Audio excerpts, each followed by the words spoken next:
¿Qué tal, hermanos y amigos? Bueno, hoy continuaremos con esta serie de videos sobre las constituciones apostólicas, estos documentos y escritos apostólicos de los primeros siglos que tenemos sobre los ordenamientos eclesiásticos. ¿De qué vamos a hablar hoy?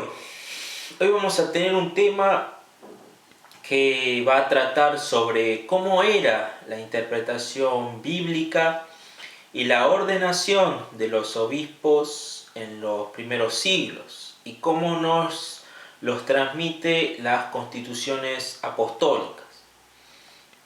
Primeramente vamos a aclarar algunos conceptos para aquellas personas que están en formación sobre el tema de la sucesión apostólica. Antes de entrar y adentrarnos en el tema de lo que propiamente nos dicen los padres de la Iglesia o las constituciones apostólicas, vamos a hacer un breve repaso por la doctrina católica, qué es lo que nos dice ella sobre la sucesión apostólica en primer lugar. El Catecismo de la Iglesia Católica, números 816, nos dice lo siguiente: la única Iglesia de Cristo, nuestro Salvador, después de la resurrección, la entregó a Pedro para que la pastoreara. Le encargó a él y a los demás apóstoles que la extendieran y gobernaran. Esta Iglesia, constituida y ordenada en este mundo como una sociedad, subsiste en la Iglesia Católica, gobernada por el sucesor de Pedro y por los obispos en comunión con él. Esto nos dice el documento de la Lumen Gentium citado en el Catecismo, número 8, Lumen Gentium, en el documento del Concilio Vaticano II. Continúa, el decreto sobre ecumenismo que nos da en el Concilio Vaticano II nos dice en Unitatis Redintegratio 3, solamente por medio de la Iglesia Católica de Cristo, que es el auxilio general de la salvación, puede alcanzarse la plenitud total de los medios de salvación. Creemos que el Señor confió todos los bienes de la nueva alianza. Vamos a ponerlo de nuevo. Esto estamos hablando de la sucesión apostólica. Creemos que el Señor confió todos los bienes de la nueva alianza a un único colegio apostólico. Esto ténganlo presente, un único colegio apostólico presidido por Pedro, para constituir un solo cuerpo de Cristo en la tierra, al cual deben incorporarse plenamente los que de algún modo pertenecen ya al pueblo de Dios. Esto nos dice el Concilio Vaticano II en el documento de Unitatis Redintegratio 3. ¿Qué entendemos con esto por la sucesión apostólica, esta expresión sucesión apostólica? Bueno, si vamos desde el principio, los apóstoles, ya conscientes de que ellos no iban a vivir para siempre, sino de que iban a morir, y por la voluntad de Cristo mismo, estos apóstoles estaban destinados a tener sucesores. Estos sucesores tienen que continuar el ministerio de los mismos apóstoles, pero no solamente el ministerio apostólico de esta sucesión, sino que además de tener este ministerio, iban a tener autoridad para ocupar este ministerio.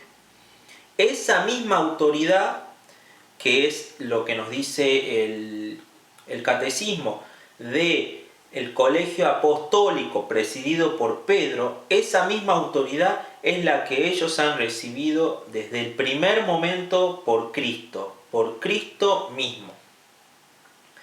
La primera sucesión apostólica, si ustedes me acompañan, hermanos, a Hechos de los Apóstoles, capítulo 1, vamos al versículo 21.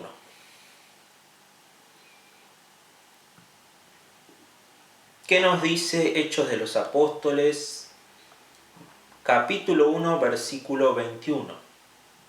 Dice así, habla el apóstol: conviene pues que de entre los hombres que anduvieron con nosotros todo el tiempo que el Señor Jesús convivió con nosotros, a partir del bautismo de Juan hasta el día en que nos fue llevado uno de ellos, sea constituido testigo con nosotros de su redención, de su resurrección.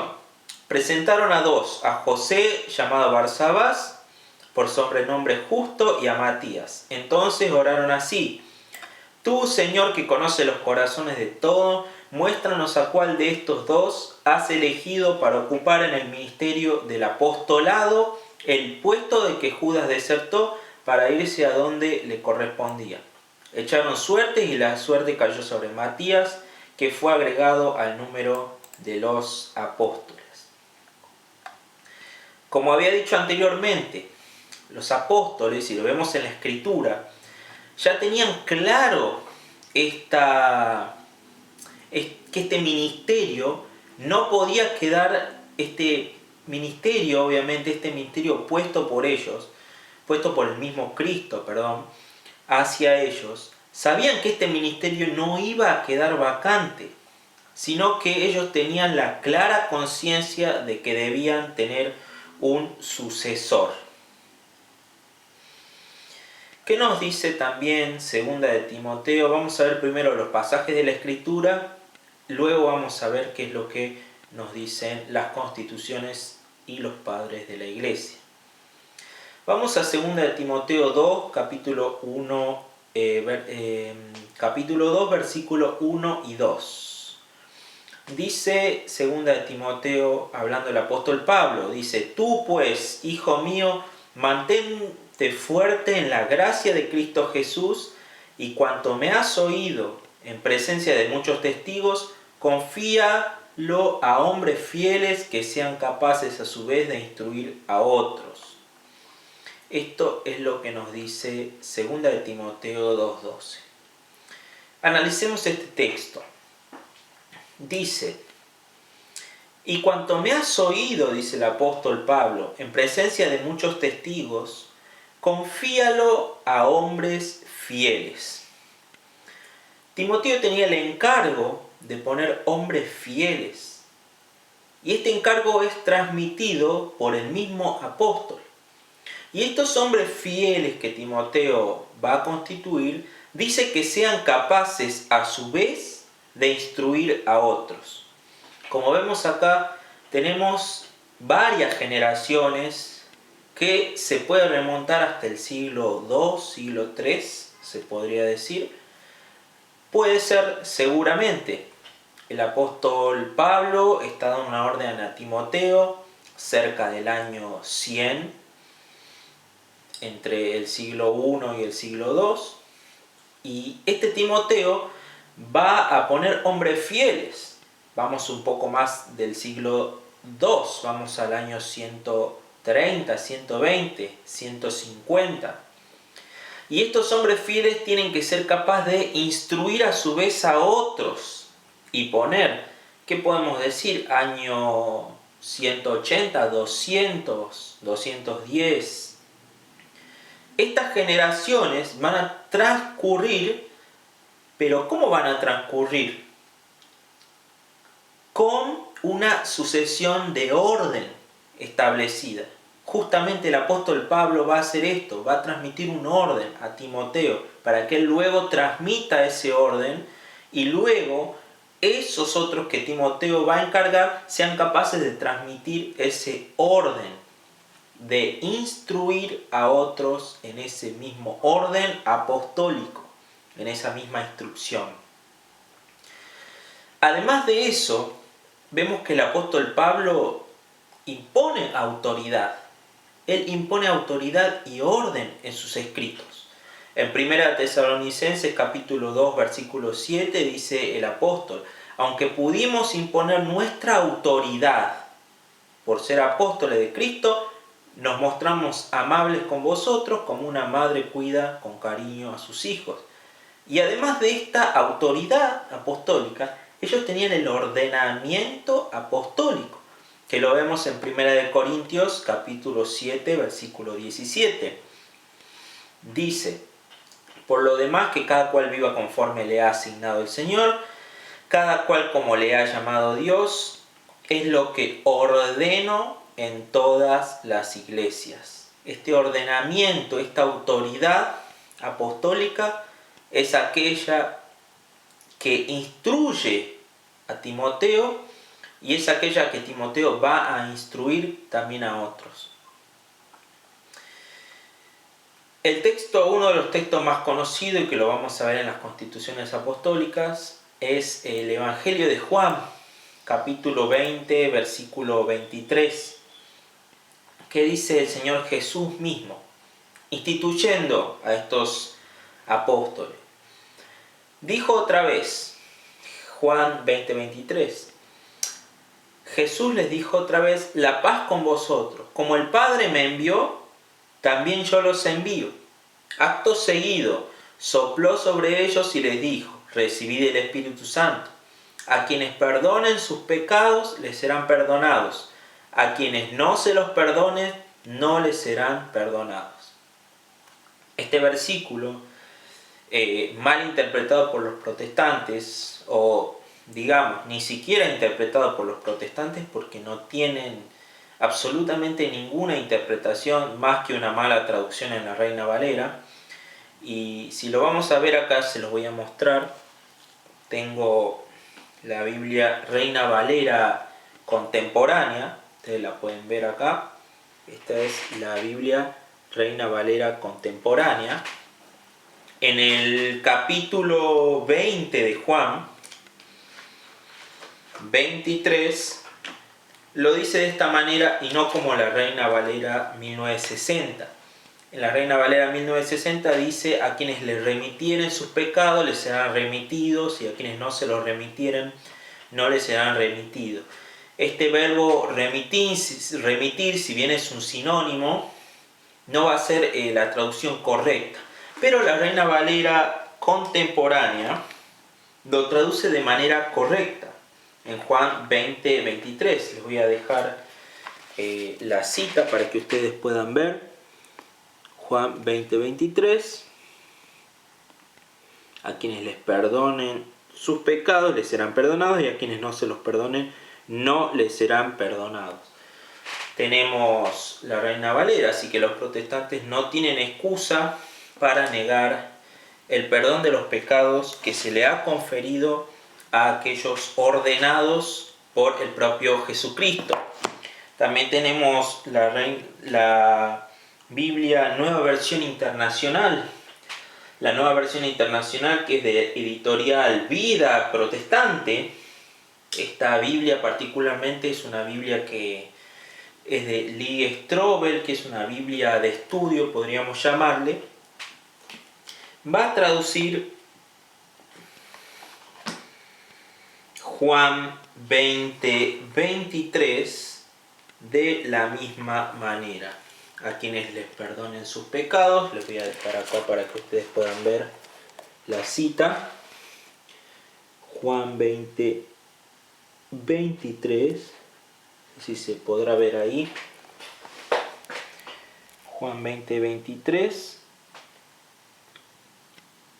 A quienes les perdonen sus pecados, les serán perdonados. A quien no se los perdonen, no les serán perdonados. Vemos que ni siquiera las Biblias protestantes, un poco más serias, podría decir, van a traducir de la manera de remitir. Esto del perdón de los pecados vamos a ver que se le ha conferido a los apóstoles y a aquellos sucesores también en las constituciones apostólicas cuando veamos más adelante. Dice Hechos capítulo 16, versículo 4 y 5. Dice: atravesando las ciudades les comunicaba los decretos dados por los apóstoles y presbíteros de Jerusalén, encargándoles que los guardasen. Las iglesias, pues, se afianzaban en la fe y crecían en número cada día. encargándoles que guarden los decretos que se les comunicaban. Los apóstoles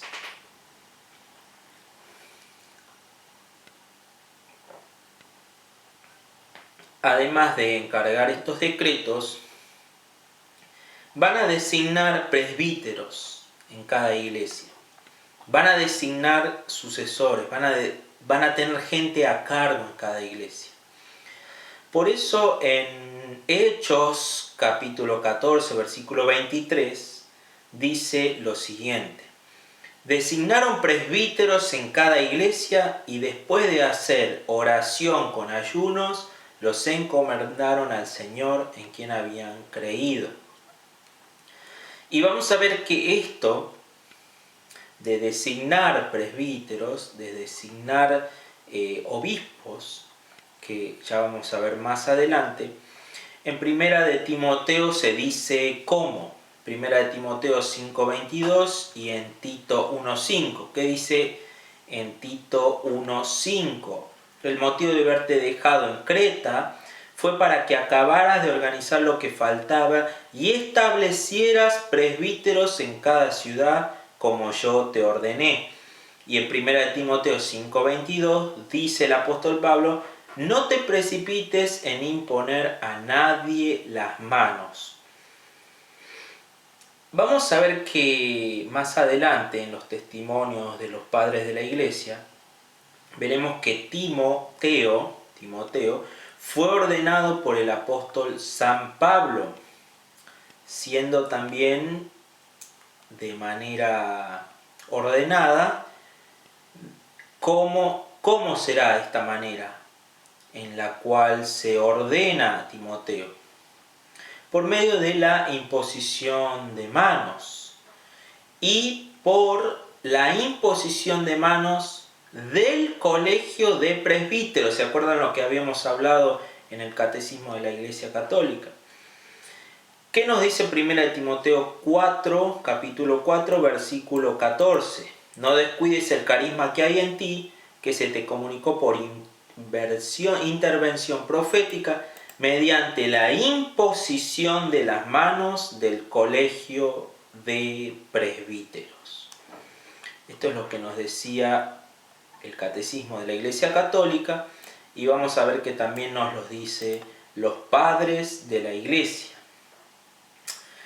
Obviamente, hermanos, que para que una ordenación sea válida, tenía que aquel aspirante ser ordenado siempre, pero siempre en línea directa con los apóstoles. Timoteo tendría que haber sido ordenado por Pablo, y Timoteo, al ser ordenado por Pablo, iba a ordenar a aquellos siguientes, como vemos en 2 de Timoteo capítulo 2. Encarga a hombres fieles, así como yo te encargué. Y el Señor Jesucristo ordena a estos apóstoles de manera primigenia, los ordena primero, así como el Padre me envió, yo los envío a ustedes. Entonces, esta ordenación en línea directa es lo que nosotros llamamos, esta ordenación y sucesión legítima de aquellos apóstoles, es lo que nosotros llamamos la sucesión apostólica.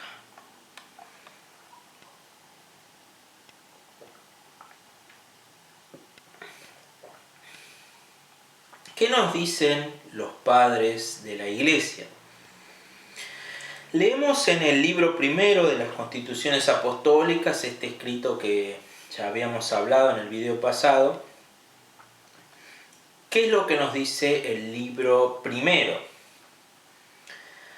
Dice, capítulo 1:1: los apóstoles y los presbíteros, a cuantos gentiles han creído en el Señor Jesucristo, que la gracia y paz de Dios Todopoderoso por medio de nuestro Señor Jesucristo os colmen en su conocimiento.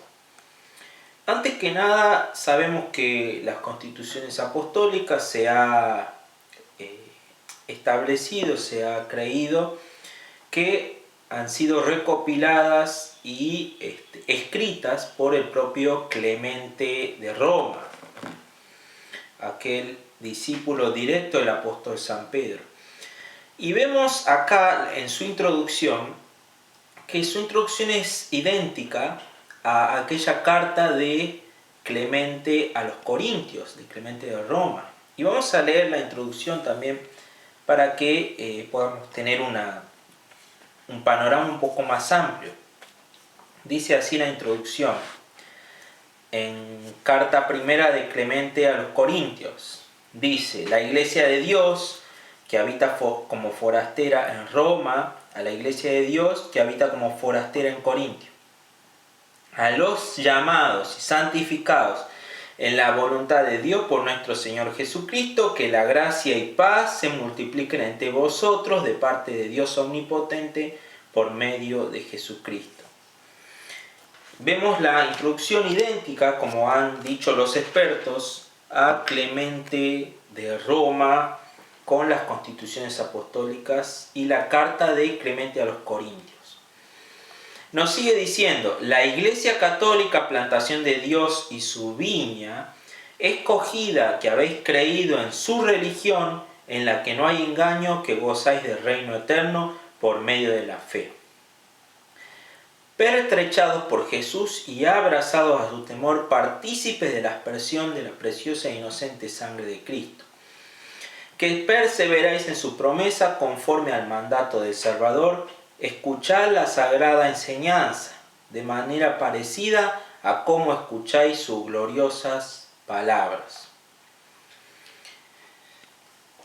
Como vemos acá, la introducción de Clemente y lo que nos dice es que aquella iglesia, plantación de Dios, es aquella que nos va a dar y nos va a enseñar, escuchar la sagrada enseñanza de manera parecida a cómo escucháis sus gloriosas palabras, las palabras de Cristo, la palabra del Hijo de Dios. ¿Qué nos dice a través del libro 2 de las Constituciones Apostólicas sobre la interpretación bíblica y la autoridad que tenían aquellos sucesores de los apóstoles sobre los hombres? Dice así: nos da las características de los obispos, y en este lugar dice así en el capítulo 2, 1. Dice: así ha de ser el obispo, dice, hombre de una sola mujer, esta también monógama. Acá ya nos está explicando el versículo que los protestantes siempre señalan diciendo marido de una sola mujer, marido de una sola mujer. Los católicos rechazan que los obispos se casen, que los sacerdotes se casen, porque tiene que ser marido de una sola mujer. Acá está enseñando la Biblia que se tienen que casar. Pero no es así. Acá ya las constituciones en los primeros siglos nos está diciendo cómo es la verdadera interpretación del versículo. Que sabíamos que en los primeros siglos había una herejía que era politeísta, entonces por esto el apóstol manda y dice marido de una sola mujer, porque justamente aquel que si se estaba por casar, como en los primeros siglos sabíamos, o si tenía una mujer, debe ser una sola, no poligamia, sino monogamia. Por esto mismo nos aclaran acá el verdadero sentido de ese pasaje. Seguimos leyendo: así ha de ser el obispo, hombre de una sola mujer, esta también monógama, y que administre bien su propia casa, cuando por la imposición de manos vaya a ser establecido en el puesto del episcopado, se ha de examinar si es fiel, ordenado, respetable, si tiene o ha tenido una esposa fiel y respetable, etc. Dice el número 3. Se ha de examinar si es irreprochable en lo relativo a los asuntos mundanos. En efecto, está escrito: examinad con cuidados al que va a ser elegido para el sacerdocio. Sigue el libro 2. Sea resignado, paciente en las correcciones, muy capaz de enseñar, ejercitándose y afanándose en los libros del Señor, asiduo en su lectura, para que interprete con cuidado las Escrituras, interpretando el Evangelio en armonía con los profetas y la ley.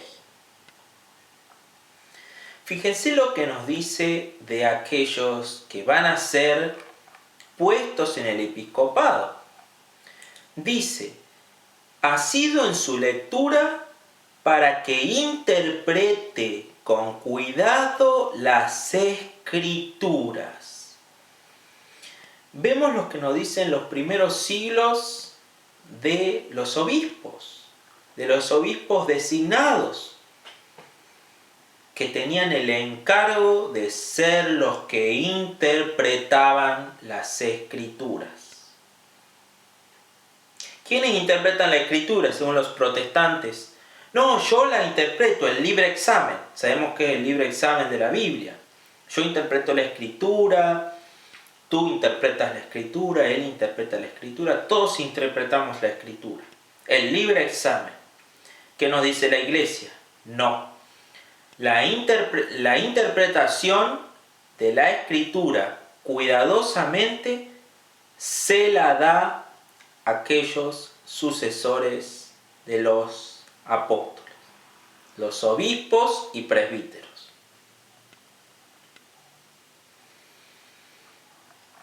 Sigue diciendo, obispo, número 7, dedícate a la palabra para que si te es posible, interpretes todo literalmente y con instrucción abundantes, alimentes y abreves ricamente a tu pueblo con la luz de la ley. ¿Qué le manda al obispo? Dedícate a la palabra para que interpretes la palabra. Primero dice literalmente, después vamos a hablar sobre la interpretación de la Biblia en algún otro video, qué es lo que nos dice la Iglesia, cómo se debe interpretar la Biblia. Pero primeramente dice literalmente, que es el sentido literal que le llamamos en la Iglesia Católica. Ya sabemos que tenemos diferentes sentidos de interpretación en la Iglesia Católica, el sentido literal, el sentido alegórico. Bueno, acá se le manda primeramente en el sentido literal, para intentar extraer del texto literalmente lo que nos quiere decir, pero con instrucción dice, alimentes y abreves ricamente a tu pueblo con la luz de la ley. Vemos que acá el obispo, en las constituciones apostólicas de los primeros siglos, se dedica a interpretar la Escritura. Cosa muy diferente a la Iglesia, que supuestamente los protestantes creen que es la Iglesia de los primeros siglos. La Iglesia que se interpreta de manera personal. La Iglesia que interpreta como libre examen. No es así y nunca fue así hasta el siglo XVI. O digamos, vamos a decir que se tomó todo, se formó todo ya en el siglo XVI, pero ya existía como libre interpretación en el siglo XVI, se forjó libre interpretación, sola escritura, pero ya existía obviamente en los primeros siglos aquellos que interpretaban la Escritura de manera personal, los gnósticos, ya sabemos muchísimo, marcionitas, etc. ¿Qué más nos dice acerca del perdón de los pecados? Que les quería comentar, dice. Por esto, obispo, afánate en ser puro con tus obras, consciente de tu puesto, capítulo 11:1, ¿no? Y tu honor, pues eres figura de Dios entre los hombres al tener la autoridad sobre todos los hombres, sacerdotes, reyes, príncipes, padres, hijos, maestros y todos los que te deben obediencia de igual modo. Así siéntate en la iglesia, dice, toma la palabra, pues tienes autoridad para juzgar a los pecadores, porque a vosotros los obispos se los ha dicho, lo que atéis en la tierra será atado en los cielos, y lo que desatéis en la tierra será desatado en los cielos. Qué ironía para los protestantes de tener que leer esto de aquellos sucesores de los apóstoles. Qué ironía tener que leer esto y darse cuenta que la iglesia primitiva no era iglesia protestante, sino iglesia católica que tenía autoridad para juzgar a los pecadores, para atar y desatar y para perdonar los pecados. Obispo juzga con autoridad, dice el versículo 12:1. Como Dios acoge, juzga con autoridad como Dios, pero acoge a los que se arrepienten, pues Dios es Dios de misericordia. Reprende a los pecadores, instruye a quienes no se convierten, exhorta a permanecer a los que están firmes en el bien, recibe a los arrepentidos, porque el Señor Dios prometió con juramento ofrecer el perdón a los que se arrepienten de sus pecados.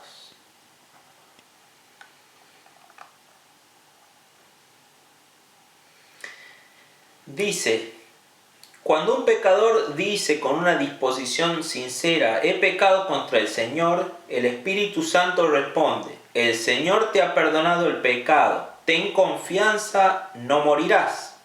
Obispo, reconoce tu dignidad, porque has recibido la autoridad de atar y desatar. Así pues, reconócete como quien tiene autoridad de atar y desatar.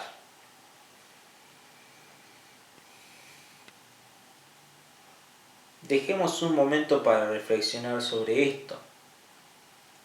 Lo que nos dicen las constituciones de los apóstoles en los primeros siglos. Y no solamente este escrito, sino este es escrito recogido de muchos otros documentos como la Didache, ya habíamos visto antes la Didascalía, la tradición apostólica de Hipólito de Roma. Sigue diciendo, capítulo 20, honre el laico al obispo. ¿Cómo debe ser la actitud del laico hacia el obispo?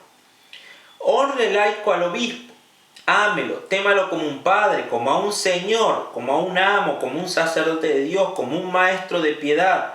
En efecto, quien lo escucha, escucha a Cristo. Y quien lo rechaza, rechaza a Cristo. Y el que no acoge a Cristo, no acoge a Dios y Padre. En efecto, dice la Escritura, el que a vosotros escucha, a mí me escucha. Y el que os rechaza a vosotros, a mí me rechaza. Y el que me rechaza a mí, rechaza al que me envió.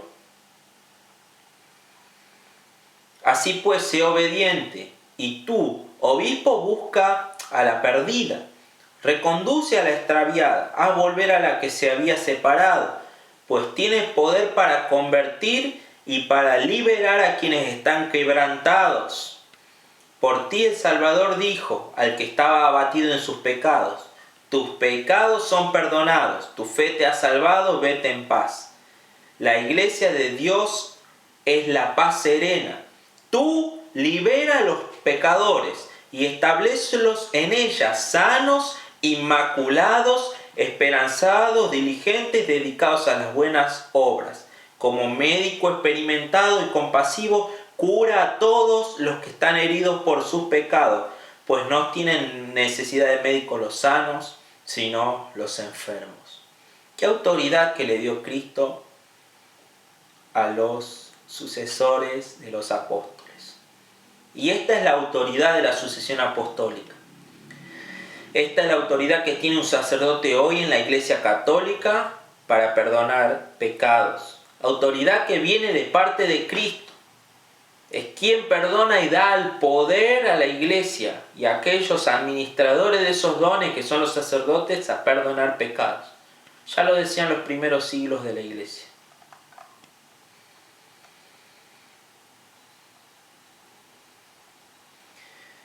Dice así el capítulo 20, número 6.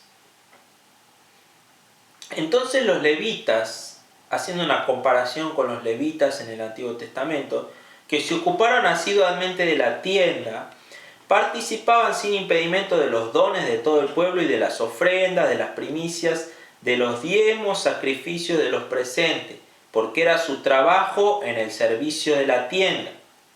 Obispos, hoy vosotros sois los sacerdotes levitas para vuestro pueblo. Ejercéis el ministerio en la sagrada tienda, en la santa y católica iglesia. Atendéis el altar del Señor nuestro Dios y le presentáis los sacrificios espirituales e incruentos por medio de Jesucristo, nuestro gran pontífice.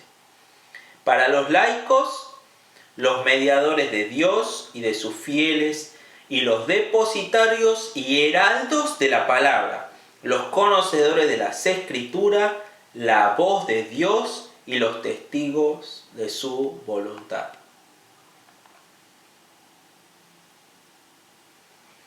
Sigue diciendo, el obispo es servidor de la palabra, guardián del conocimiento, mediador de Dios y de vosotros en el culto a él dirigido. Es maestro de piedad, vuestro Padre después de Dios, que os ha regenerado por el agua y el Espíritu. Es vuestro jefe y guía, vuestro rey y soberano, vuestro Dios en la tierra después de Dios. Debe gozar de vuestra estima. Presida vuestro obispo, sigue diciendo, porque ha sido honrado con la dignidad de Dios, con la que ordena al clero y gobierna a todo el pueblo.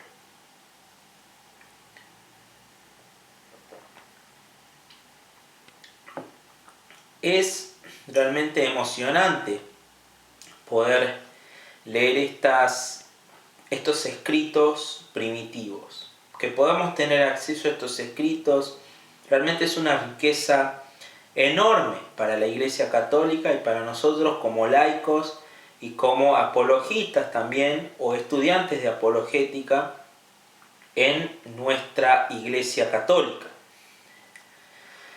Vamos a leer un poco más en el capítulo 27:1. Dice: así como no estaba permitido que un extraño, si no era levita, ofreciese algo, se acercase al altar sin el sacerdote, así tampoco vosotros hagáis nada sin el obispo. Pues si uno hace algo sin el obispo, lo hace en vano. Nada sin el obispo. Nada sin el obispo. ¿A qué nos hacen acordar estas palabras? A mí me hace acordar mucho, y por eso voy a citar este texto, a la carta de San Ignacio de Antioquía, que dice, nada se haga sin el obispo. Vamos a ver lo que nos dice San Ignacio de Antioquía en la carta, me parece que es en la carta a los Traianos. Sí, vamos a leer carta a los Traianos, capítulo 3, bueno, y carta a los Efesios también. Dice San Ignacio de Antioquía en la carta a los Traianos. Dice así: ahora que por vuestra parte todos sabéis también de respetar a los diáconos como a Jesucristo, mismo digo del obispo, que es figura del Padre, y de los ancianos que representan el Senado de Dios, y a la alianza o el colegio de los apóstoles. Quitados esto, no hay nombre de iglesia. Esto dice San Ignacio de Antioquía a los Traianos, carta a los Traianos, capítulo 3. Dice: el obispo figura del Padre y de los ancianos que representan el Senado de Dios y la alianza o colegio de los apóstoles. Sin estos, dice, quitados estos, no hay nombre de iglesia.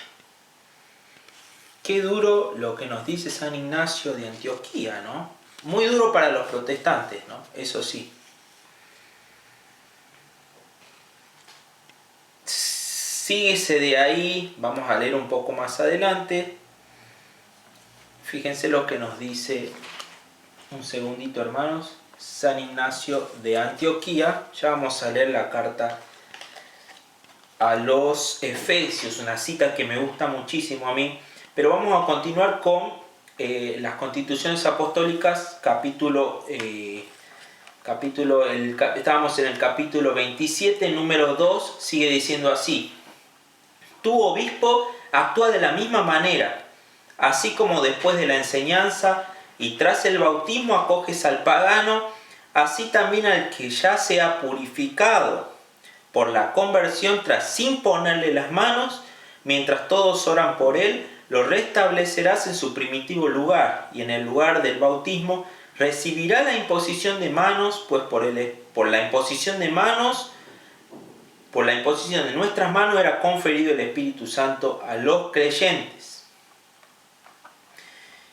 ¿Y qué más dice aquí las constituciones? Vamos al libro 7, capítulo 8. Glorificarás al que te anuncia la palabra de Dios. Te acordarás de él día y noche, lo honrarás, no porque sea la causa de tu nacimiento, sino porque te ha procurado vivir bien, pues donde está la enseñanza sobre Dios, allí está Dios. Buscarás día y noche la presencia de los santos para descansar en sus palabras. También, ¿a qué nos remite esto? Nos remite a la carta de Hebreos. No sé si se acuerdan, hermanos, la carta de los Hebreos, capítulo 13, versículo 7. Nos dice así la carta de los Hebreos: acordaos de vuestros pastores, dice Reina Valera 1960.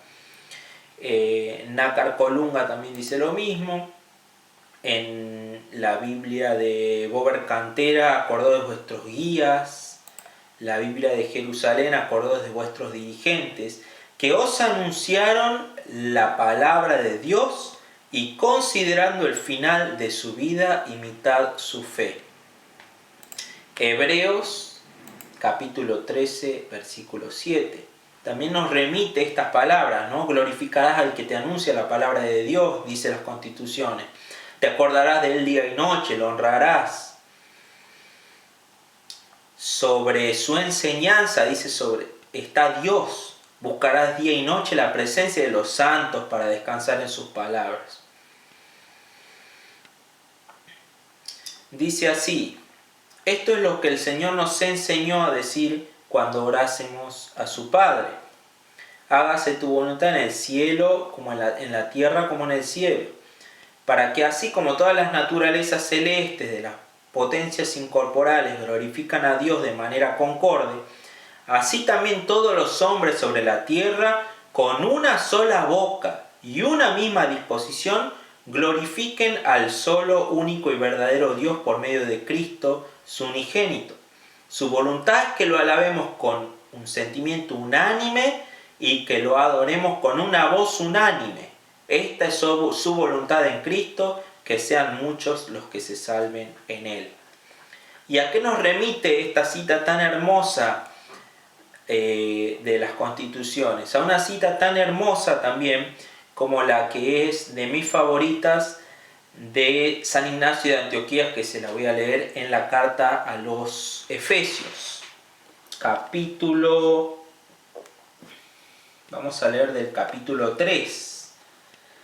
Dice así la carta a los Efesios de San Ignacio de Antioquía: mas como quiera que la caridad no me consiente callar acerca de vosotros. De ahí mi propósito de exhortarlos a que corráis todos a una con el pensamiento y el sentir de Dios. Pues Jesucristo, vivir nuestro, del que nada ha de ser capaz de separarnos, es el pensamiento del Padre, al modo que también los obispos establecidos por los confines de la tierra están en el pensamiento y sentir de Jesucristo. Síguese de ahí que os conviene correr a una con el sentir de vuestro obispo, que es justamente lo que ya hacéis. En efecto, vuestro colegio de ancianos, digno del nombre que lleva, digno otro sí de Dios, así está armoniosamente concertado con su obispo como a las cuerdas con la lira. Pero también los particulares o laicos habéis de formar un coro, a fin de que, unísonos por vuestra concordia y tomando en vuestra unidad la nota tónica de Dios, cantéis a una voz al Padre por medio de Jesucristo. Y así os escuche y os reconozcan por vuestras buenas obras como cánticos entonados por su propio Hijo. Cosa por tanto provechosa es que os mantengáis en unidad irreprochable, a fin de que también en todo momento os hagáis partícipes de Dios. Qué hermosa esta cita, hermanos, de San Ignacio de Antioquía. San Ignacio, aquel que Jesucristo acogió, según nos cuentan algunos padres, aquel que Jesucristo acogió en sus piernas y le puso su mano y lo bendijo. Aquel mártir del primer siglo, aquel mártir católico que llamó a la Iglesia Católica, nos dice sobre la unidad. Muy parecido a lo que nos dice las constituciones apostólicas. Para ir finalizando, hermanos, las constituciones apostólicas, como lo había dicho en el video pasado, en el libro 7,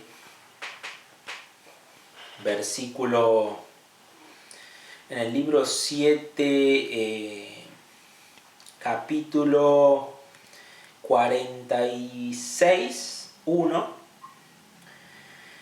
nos narra una lista de obispos ordenados por los apóstoles. Estas listas de sucesión ya en los primeros siglos se empezaban a ver. Y se narra también en los reconocimientos de Clemente de Roma. También es un libro que vamos a analizar mucho más adelante. Quiero hacer también unos videos sobre este libro, que también se los recomiendo, como había dicho, de Biblioteca de Editorial Ciudad Nueva, que es de Clemente de Roma, se llama Los Reconocimientos, el número 119. Nos narra primeramente cómo Clemente de Roma fue bautizado por el propio apóstol Pedro. Vamos a leer esta cita en el libro 7 de los Reconocimientos, una gran obra literaria que trata sobre Clemente de Roma, sobre la vida de Clemente de Roma y cómo acompañó a Pedro en sus debates con Simón el Mago. Recordemos que Pedro va a seguir a Simón el Mago para intentar destruir la herejía que estaba llevando él hacia los pueblos y hacia Roma, más que nada. Y el apóstol Pedro va a tener distintos debates con Simón el Mago que han quedado registrados por Clemente de Roma en este libro que se llama Los Reconocimientos. Luego en el libro 7 de este libro, que son varias partes, nos dice lo siguiente y nos narra la conversión, el bautismo de Clemente de Roma. También nos relata su conversión en los primeros libros. Dice así: y habiendo dicho todo esto y otras cosas parecidas, después de tomar la comida según costumbre con sus allegados, Pedro descansó.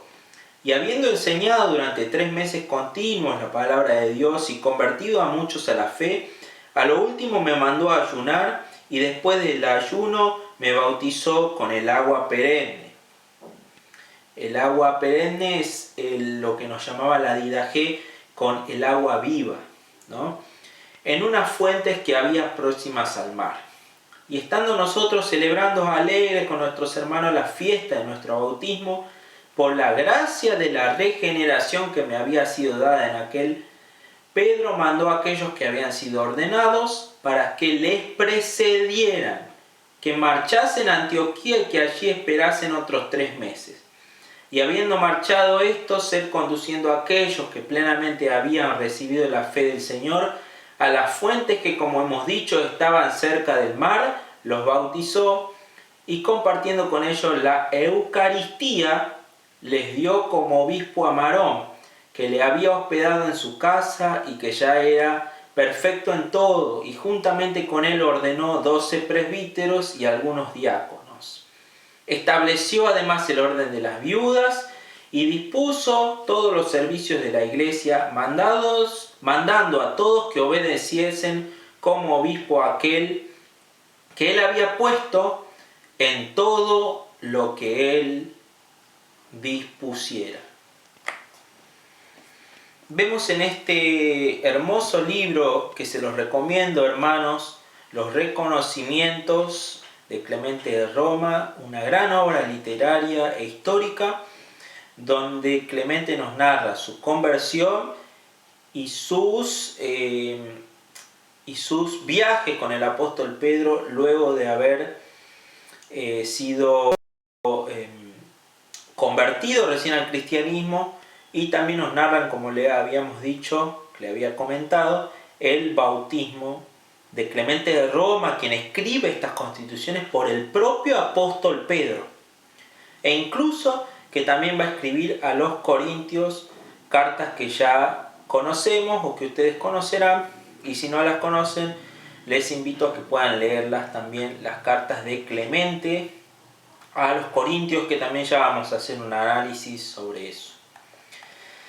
Para finalizar, las constituciones apostólicas, como les había mencionado, nos da una lista de obispos. Dice así: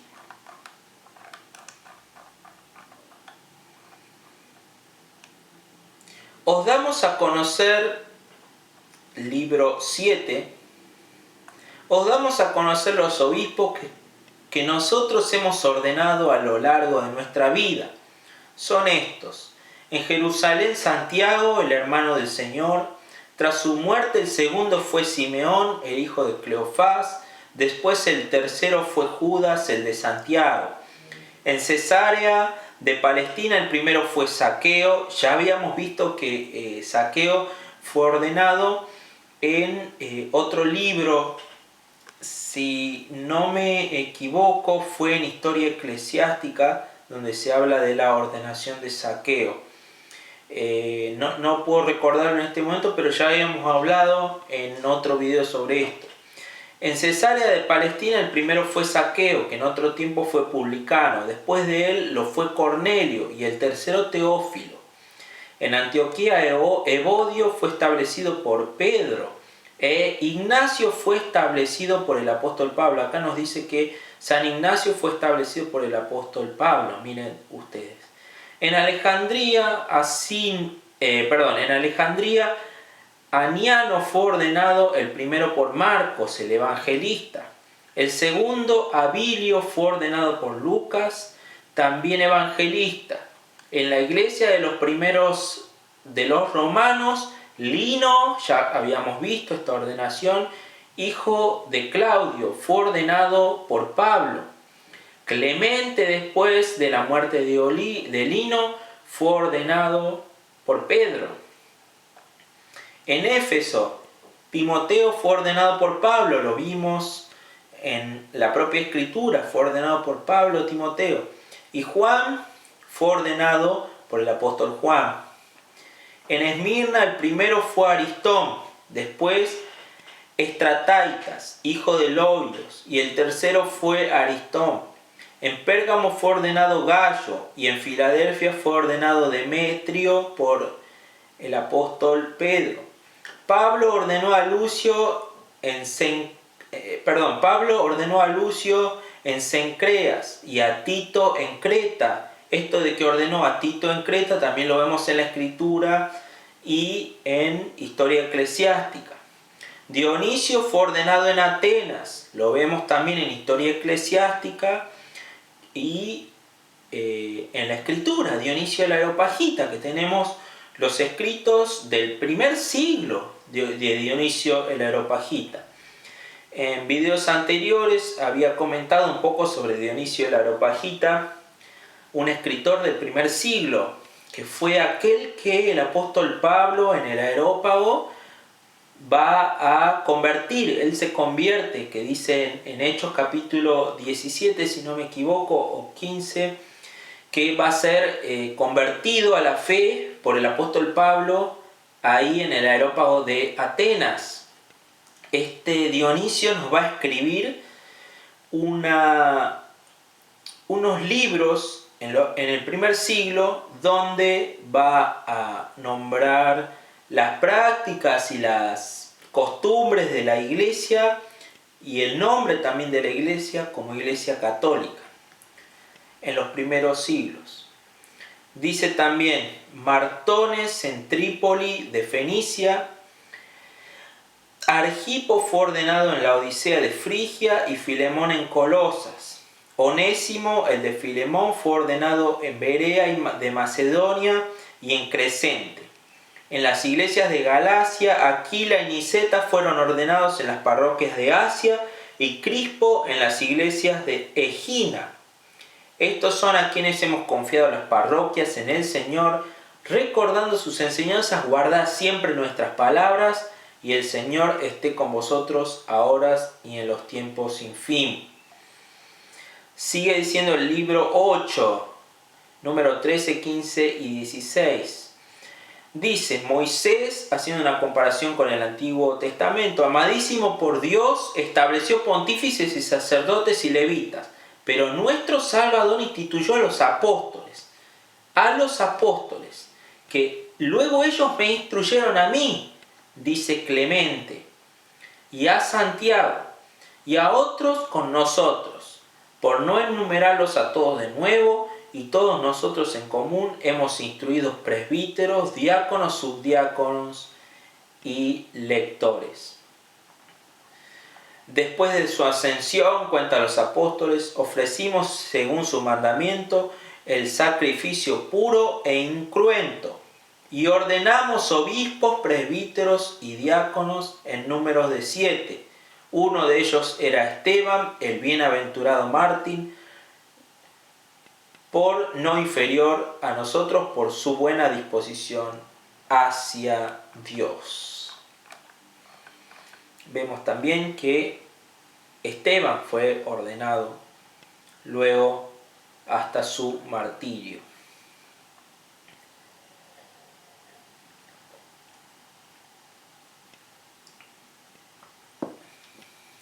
¿Qué es lo que pueden decir los protestantes de esto? Vemos la evidencia que hay en los primeros siglos acerca de cómo se ordenaba la iglesia, cómo era la interpretación bíblica. Vemos que la interpretación bíblica la hace el obispo, y esta ordenación de los obispos era por la imposición de manos del colegio apostólico. Esta sucesión apostólica se ve en los primeros siglos de la iglesia. Quisiera, hermanos, que podamos terminar con esto, con una reflexión para nosotros como laicos católicos y también para aquellos protestantes que quizás no tienen conocimiento, porque no se les enseña. A los protestantes no se les enseña en sus congregaciones sobre la historia de la iglesia de los primeros siglos. No se les enseña. No se les enseña porque saben estos pastores muchos con fines de lucro, muchos con fines de tener una iglesia grande, de que no se le vayan los miembros, o quizás otros por ignorancia, sin malicia, también pero es una ignorancia que acarrea perdición, una ignorancia que lleva a la mala doctrina y no a la sana doctrina apostólica de los primeros siglos. La doctrina transmitida por sucesión por los apóstoles, como acabamos de leer. Entonces los protestantes quisiera que hagan una reflexión sobre estos temas. Sobre el tema de que cómo puede ser que nosotros en nuestras congregaciones decimos que somos la restauración de la iglesia primitiva, la que estaba en las catacumbas, de la iglesia que ha vivido perseguida, de la iglesia de los mártires. La iglesia de los mártires no era protestante.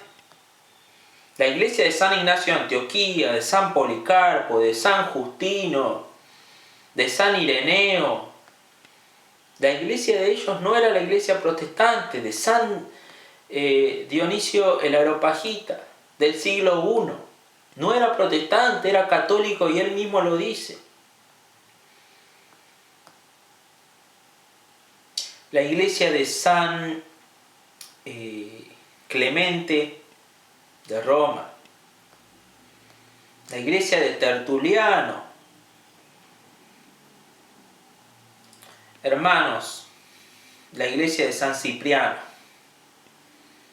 la iglesia católica de San Cipriano en su gran escrito, ¿no? La unidad de la iglesia católica, sobre la unidad de la iglesia católica. La iglesia de San Cirilo, de Jerusalén, no era la iglesia protestante, era la iglesia católica.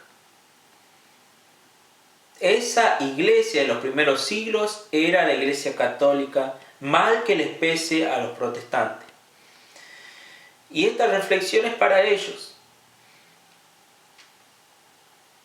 Las doctrinas que practicaban todos aquellos que les nombré son doctrinas católicas.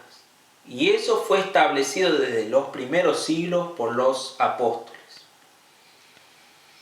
Vamos a despedirnos, hermanos, con esta reflexión y quisiera también, como había dicho recién, que los protestantes hagan una reflexión. ¿Por qué no se les enseña? ¿Por qué no se me enseña? ¿Por qué mi pastor no se anima a ir a los padres de la iglesia? ¿Por qué mi pastor no se anima a darme escrito de los padres de la iglesia para que yo lea? Tuve una conversación con los mormones, está subido mi video. Empezamos a hablar de los padres de la iglesia. Ellos me pidieron información sobre los padres de la iglesia. Yo se las mandé por WhatsApp, les mandé mi número, me pidieron mi número. Empecé a mandarles información de los padres de la iglesia. Ellos con muchas ganas, eran dos muchachos mormones con los que tuve la conversación y está grabado en mi canal. Con muchas ganas de aprender me pedían los escritos. Les mandé los escritos de San Ignacio de Antioquía, les mandé los escritos de San Dionisio. Luego de esto me mandaron un mensaje diciendo: nuestro líder no me permite que volvamos a hablar con vos. Con esas palabras más o menos me lo dijeron: nuestro líder no nos dijo que no podemos volver a hablar con vos. Tenemos que ir para otro lugar, tenemos que misionar en otro lugar. Ya con vos no podemos. Nuestro líder nos dijo eso. Esto me dijeron los mormones luego de que yo les envié la información de los padres. Quisiera, hermanos, que reflexionemos sobre esto, los hermanos católicos, que esto nos sirva para incrementar nuestra fe y los protestantes para continuar su búsqueda. Pero no esa búsqueda ociosa, esa búsqueda solamente por buscar información, para estar siempre aprendiendo, ¿no? Como dice el texto. Siempre aprendiendo, pero nunca llegando al conocimiento de la verdad. No es para eso, hermanos separados, no es para eso. Es para que mediante ese conocimiento puedas encontrar la verdad, puedas llegar a la verdad de la iglesia de Cristo. Y no quedarte en la pusilanimidad, en el temor, en no ser ni frío ni caliente.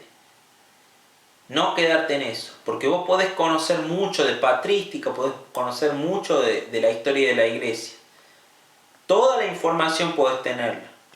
Pero si no vas a la fuente de salvación, que es la Iglesia Católica, y tú tienes ese conocimiento y tienes el conocimiento de que la Iglesia Católica es la Iglesia de Cristo, déjame decirte que estás en pecado de omisión.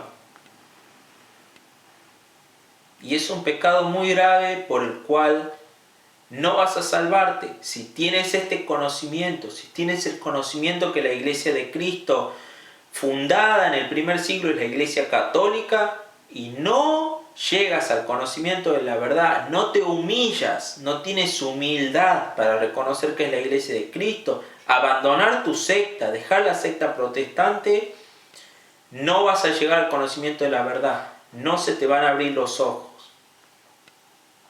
Así que con mera información no te alcanza.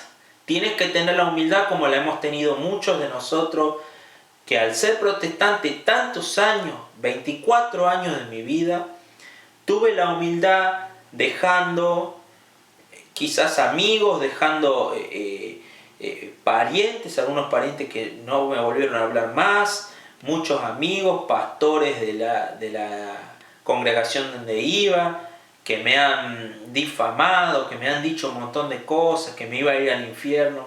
Y sufrir todo eso que hemos sufrido muchos de nosotros, mucho más los que venimos del protestantismo hacia la Iglesia Católica, déjame decirte que es un pecado de omisión y no estás buscando la verdad.